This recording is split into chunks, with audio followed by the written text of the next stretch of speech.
Selamat datang pemirsa, Anda kembali bersama Mengingkap Fakta. Kali ini, kami akan membongkar sisi tersembunyi dari sebuah peristiwa besar yang sedang menjadi perhatian publik. Israel masih terus mengawasi Gaza dengan sangat ketat, bahkan ketika dunia mulai bicara tentang bantuan, rekonstruksi, dan fase baru setelah perang. Dari luar, Gaza tampak seperti wilayah yang sudah lelah. Bangunan hancur, jalanan rusak, dan warga ingin hidup kembali berjalan. Namun, Israel membaca sesuatu yang berbeda. Di balik reruntuhan itu, ada laporan intelijen, tanda latihan, produksi senjata, dan jalur bawah tanah yang diduga masih dirawat Hamas.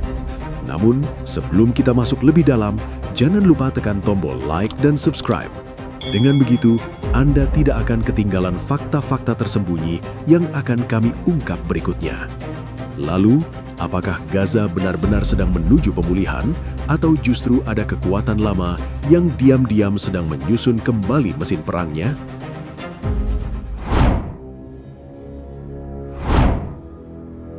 Israel masih menatap Gaza dengan cara yang berbeda.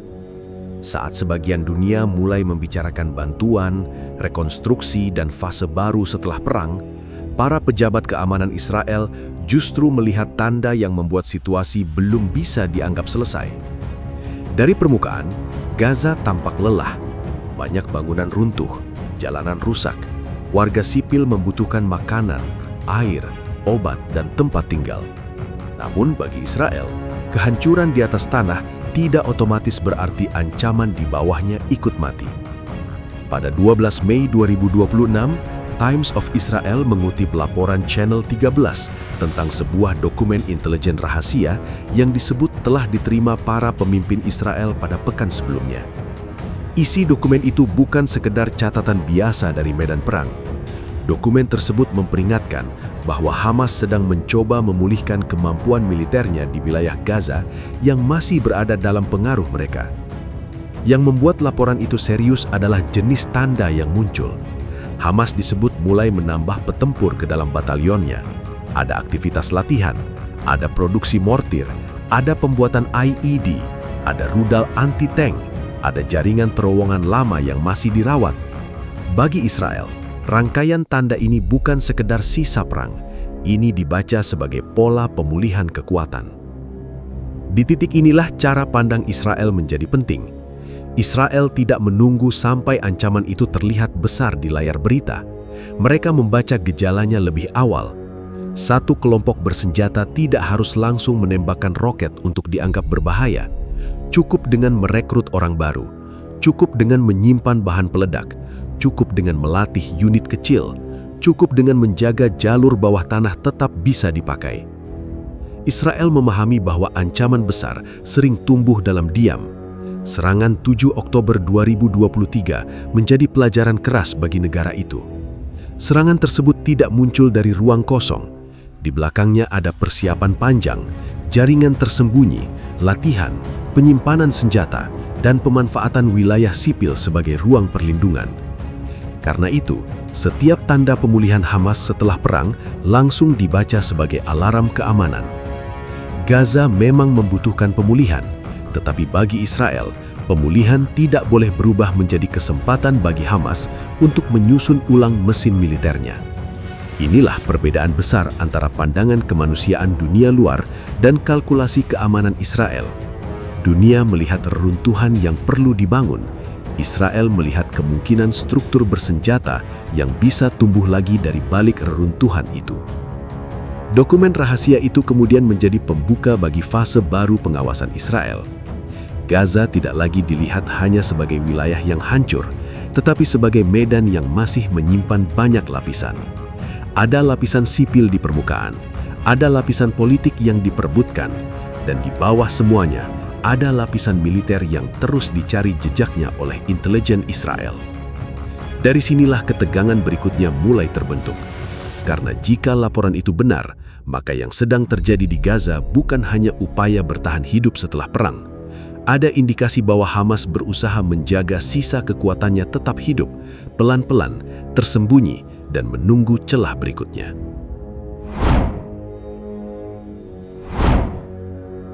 Beberapa hari sebelum laporan intelijen itu mencuat ke publik, gerakan di lapangan sudah berlangsung lebih dulu. Pada 8 Mei 2026, IDF menyatakan bahwa pasukan Brigade Negev bersama unit teknik elit Yahalom telah menyelesaikan operasi di Gaza Selatan. Dari operasi itu, 8 jalur terowongan bawah tanah yang digunakan Hamas dibongkar. Total panjangnya disebut lebih dari 2,5 kilometer.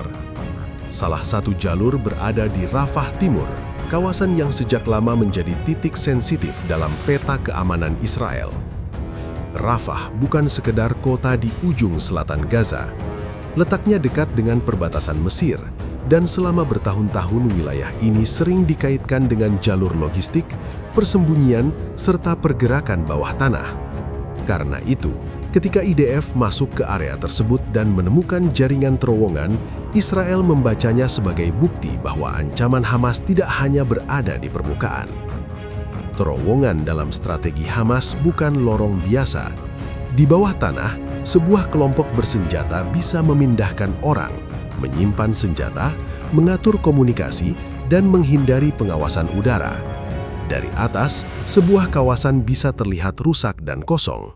Namun di bawahnya masih bisa ada jalur yang menghubungkan titik satu dengan titik lain. Inilah yang membuat perang di Gaza berbeda dari pertempuran terbuka biasa. Operasi pada 8 Mei 2026 itu menunjukkan bahwa IDF sedang bekerja dengan pola yang lebih dalam. Mereka tidak hanya mencari peluncur roket yang terlihat. Mereka tidak hanya mengejar posisi tempur yang muncul sesaat. Mereka mencoba menghancurkan sistem yang membuat Hamas bisa bertahan lama. Jika jalur bawah tanah tetap hidup, Hamas masih punya ruang untuk bergerak meskipun tekanan militer di permukaan sangat kuat. Di Rafah Timur, pembongkaran terowongan menjadi pesan yang sangat jelas. Israel ingin memotong jalur yang bisa dipakai untuk bersembunyi, mengangkut senjata, atau menyiapkan serangan baru. Setiap meter terowongan yang dihancurkan berarti satu ruang gerak Hamas ikut menyempit. Setiap jalur yang ditutup berarti satu pilihan taktis berkurang. Yang menarik, operasi ini bukan hanya soal ledakan di bawah tanah. Ini juga soal membaca hubungan antara intelijen dan bukti lapangan. Ketika laporan menyebut Hamas masih merawat jaringan bawah tanah, IDF menunjukkan bahwa jejak itu memang diburu secara langsung. Jadi, perang tidak lagi hanya diukur dari jumlah serangan udara atau bentrokan terbuka. Perang juga diukur dari seberapa jauh Israel bisa membongkar struktur tersembunyi yang selama ini menjadi kekuatan Hamas. Bagi Israel, membiarkan terowongan tetap utuh sama saja seperti membiarkan ancaman bernapas. Sebab terowongan memberi Hamas waktu, ruang, dan kejutan. Dari jalur seperti itu, kelompok bersenjata bisa muncul tiba-tiba, menghilang cepat, lalu kembali bersembunyi sebelum dipukul. Karena itulah, 8 jalur terowongan yang dibongkar bukan operasi kecil. Itu bagian dari upaya Israel untuk mencegah Hamas membangun ulang kemampuan tempurnya dari bawah tanah. Di permukaan, Gaza bisa tampak diam, tetapi bagi IDF, diam tidak selalu berarti aman. Di medan seperti ini, kesunyian justru sering menjadi ruang paling berbahaya. Tidak ada sirine, tidak ada iring-iringan besar, tidak ada deklarasi terbuka. Yang ada hanya jalur sempit, dinding beton, kabel, pintu tersembunyi dan ruang gelap yang bisa mengubah reruntuhan menjadi jaringan tempur. Itu sebabnya, operasi terowongan menjadi salah satu bagian paling menentukan. Karena yang dihancurkan bukan hanya bangunan rahasia, tetapi kemampuan Hamas untuk bertahan, bergerak, dan menyimpan ancaman di bawah permukaan yang sulit terlihat publik. Selama jalur tersembunyi masih ada, ancaman masih punya tempat untuk menunggu.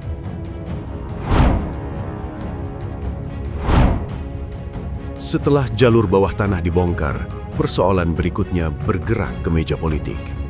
Dunia mulai mendesak agar Gaza segera masuk fase pembangunan kembali. Rumah harus berdiri lagi, jalan harus dibuka, bantuan harus mengalir. Namun bagi Israel, rekonstruksi tidak bisa dipisahkan dari satu syarat utama. Hamas tidak boleh lagi memegang kemampuan militer yang membuat Gaza berubah menjadi pangkalan serangan. Pada 27 Maret 2026, Reuters melaporkan rancangan pelucutan senjata Gaza yang dikaitkan dengan Board of Peace bentukan Presiden Donald Trump. Dalam rencana itu, senjata Hamas harus diserahkan secara bertahap selama 8 bulan. Terowongan, bahan peledak, dan infrastruktur militer juga harus dihancurkan. Poin yang paling penting, rekonstruksi hanya boleh berjalan di area yang sudah dinyatakan bebas senjata. Bagi Israel, ini bukan sekedar syarat administratif.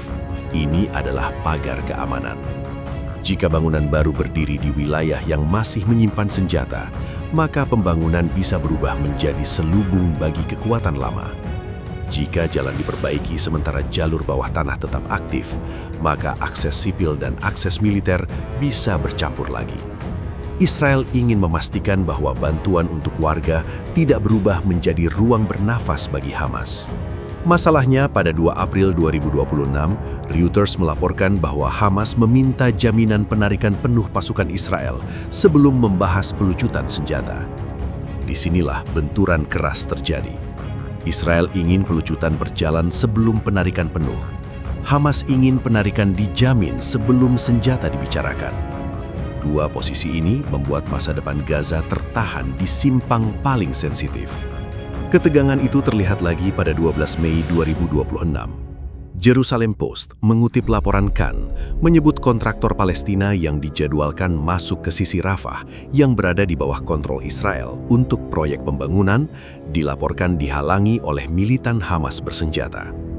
Jalur masuk itu disebut difasilitasi oleh IDF dan Pusat Koordinasi Sipil Militer yang dipimpin Amerika. Peristiwa ini memperlihatkan bahwa perebutan kontrol di Gaza tidak hanya berlangsung lewat senjata, tetapi juga lewat akses rekonstruksi. Pada 13 Mei 2026, Associated Press melaporkan pernyataan Nikolai Mladenov, tokoh yang mengawasi gencatan senjata Gaza. Ia menyebut proses gencatan tersendat karena isu pelucutan senjata Hamas. Ia juga mengatakan bahwa rekonstruksi, penarikan pasukan Israel, dan pembentukan pemerintahan Palestina baru ikut tertahan oleh masalah tersebut. Dari rangkaian kejadian ini, posisi Israel menjadi semakin jelas. Israel tidak menolak kehidupan sipil kembali bergerak. Yang dicebelah adalah skenario ketika pembangunan fisik berjalan lebih cepat daripada pembongkaran ancaman militer. Karena dalam kalkulasi Israel, Gaza yang dibangun tanpa demilitarisasi bisa menjadi resiko baru. Permukaan tampak pulih, tetapi struktur bersenjata tetap bertahan. Itulah sebabnya Israel terus menekan syarat pelucutan senjata sebelum fase baru berjalan penuh. Bagi Israel, masa depan Gaza tidak boleh ditentukan oleh kelompok yang masih menjaga terowongan, senjata, dan komando bersenjata. Rekonstruksi bisa menjadi awal kehidupan baru, tetapi hanya jika ruang itu tidak kembali dikuasai oleh mesin perang lama. Karena itu, setiap truk bantuan, setiap proyek jalan, dan setiap rencana pembangunan kini berada dalam pengawasan keamanan yang ketat. Israel melihat celah sekecil apapun sebagai potensi jalan masuk bagi Hamas untuk kembali mengatur pengaruhnya. Di Gaza, pembangunan tidak lagi sekedar urusan semen dan besi. Ia menjadi pertarungan arah. Apakah wilayah itu akan diarahkan menuju kehidupan sipil yang lebih stabil, atau kembali ditarik ke dalam pola lama yang menjadikan warga sebagai perisai bagi agenda militer tersembunyi yang pernah membawa Gaza kembali ke kehancuran berikutnya? Pada akhirnya, Gaza tidak hanya sedang diperebutkan di atas reruntuhan bangunan. Gaza juga sedang diperebutkan di antara dua arah yang sangat berbeda. Satu arah menuju pemulihan sipil, bantuan, dan kehidupan yang perlahan dibangun kembali.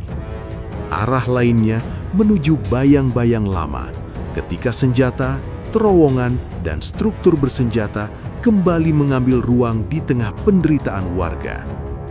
Bagi Israel, fase setelah perang tidak bisa hanya dinilai dari berhentinya ledakan. Keamanan baru benar-benar berarti jika ancaman yang tersembunyi ikut dibongkar. Karena selama Hamas masih punya jalur bawah tanah, senjata, dan ruang untuk menyusun kekuatan, maka Gaza belum sepenuhnya keluar dari lingkaran bahaya. Demikian rangkaian fakta yang berhasil kami singkap hari ini. Jangan lupa subscribe ke channel Menyingkap Fakta dan aktifkan lonceng notifikasi agar Anda tidak ketinggalan pengungkapan fakta-fakta penting lainnya. Menyingkap Fakta, mengungkap kebenaran di balik setiap peristiwa. Sampai jumpa pada fakta berikutnya.